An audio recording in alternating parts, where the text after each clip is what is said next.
Hello everyone, my name is María Laura Loviza.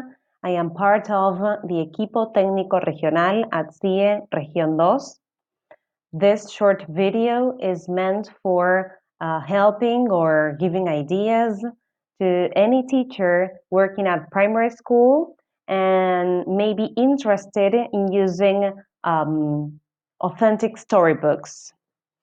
I understand that many teachers may find it difficult to imagine how to use storybooks to teach any content or topic. However, let me tell you that once you start using children's literature, you'll find it difficult to return to the more conventional, specifically written ELT material. Needless to say, we are facing a very difficult situation, which has allowed us to reinvent ourselves in a way. In that light, storytelling may be a promising tool to enhance our practice. For that reason, the name of this presentation is Developing Virtual Storytelling. Hope you find it useful. I'll start with some reasons for using storybooks. Children enjoy listening to stories in their mother tongue and are familiar with narrative conventions. For example, as soon as they hear the formula once upon a time, they can make predictions about what to expect next. For this reason, storybooks can provide an ideal introduction to the foreign language as they present language in a repetitive and memorable context. In that sense, we could list the following reasons. Stories are motivating, challenging, and enjoyable.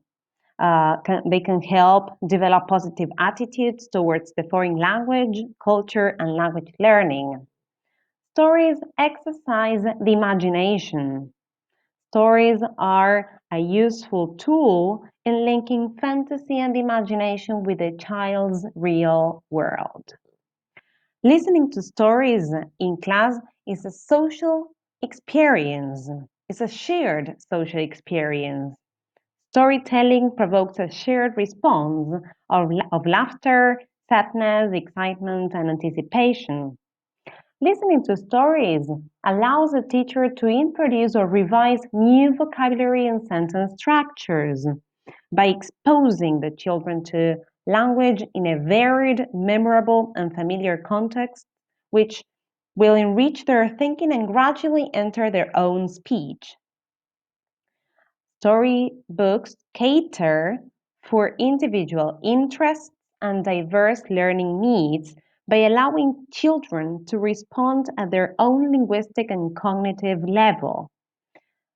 Storybooks address universal needs, universal themes, and they allow children to play with ideas and feelings and to think about issues that are important and relevant to them.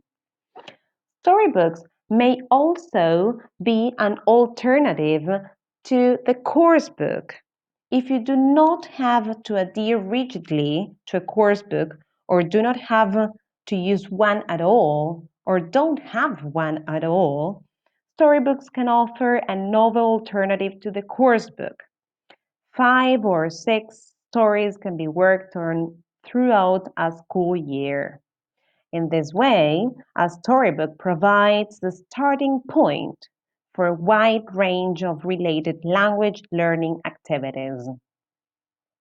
Now, there are different types of storybooks. Teachers can select from a rich source of existing children's literature. For example, traditional stories and fairy tales, modern retellings of fairy tales with a humorous twist, picture stories with no text, where the child build up the story, okay? The children build up the story together, rhyming stories, fantasy stories, and so on. Now, how do we develop visual literacy? If you show pupils the pictures in a storybook, giving them time to read the images, they will be able to give you a pretty accurate account of what the story is about. In addition, we can help children develop their observation skills and learn where to focus their attention. Encourage children to comment on pictures, colors, shapes, the feelings it may convey, the picture may convey. Okay? Uh, I'd like to share some authentic storybooks with you, which could be used or useful in your virtual storytelling.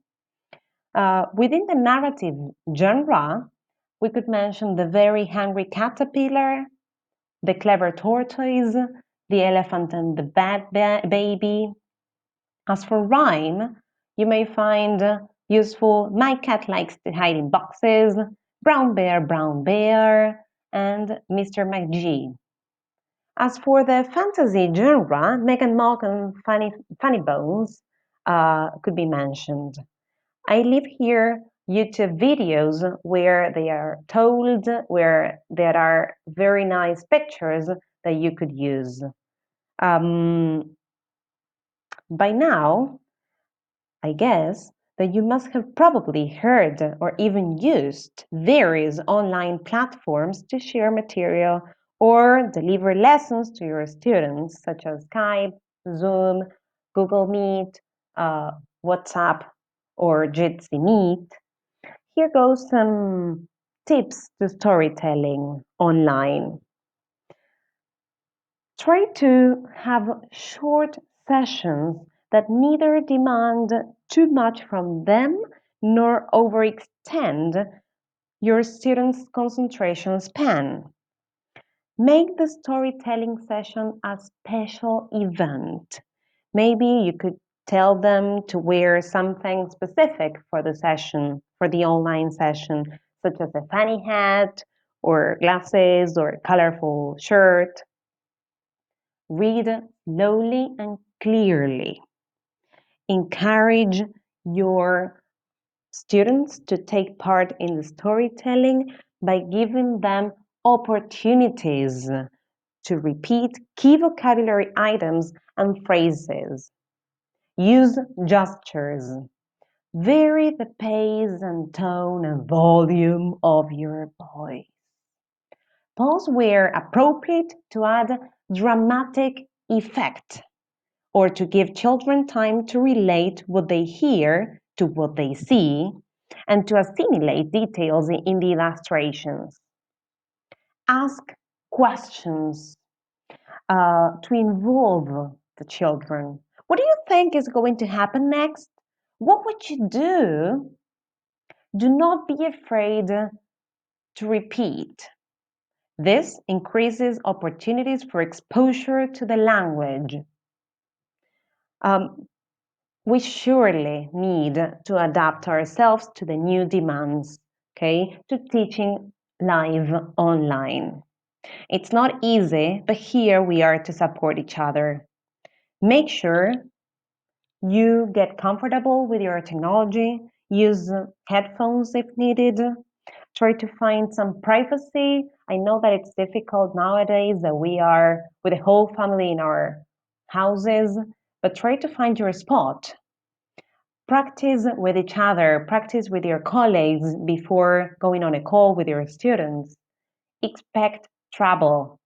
It happens. We are all learning. Don't do something key the first lesson. Make eye contact by looking at the camera. I know that it will be weird at first, but you will get used to it. Be yourself. Personalize, acknowledge, and encourage students. Call your students by their names. Tell them to turn on the camera because in that way you can see each other and in a way you can recreate the classroom atmosphere. When it comes to start with the story, make sure you ask yourself beforehand, are the illustrations clear? Are the illustrations strong, providing good visual support? Do they synchronize with the text to help clarify and support meaning? Once you've gone through all this, you need to consider that the objective, the most important objective, is to develop children's appreciation and enjoyment of literature. Hope you find this video useful. Thank you very much for listening.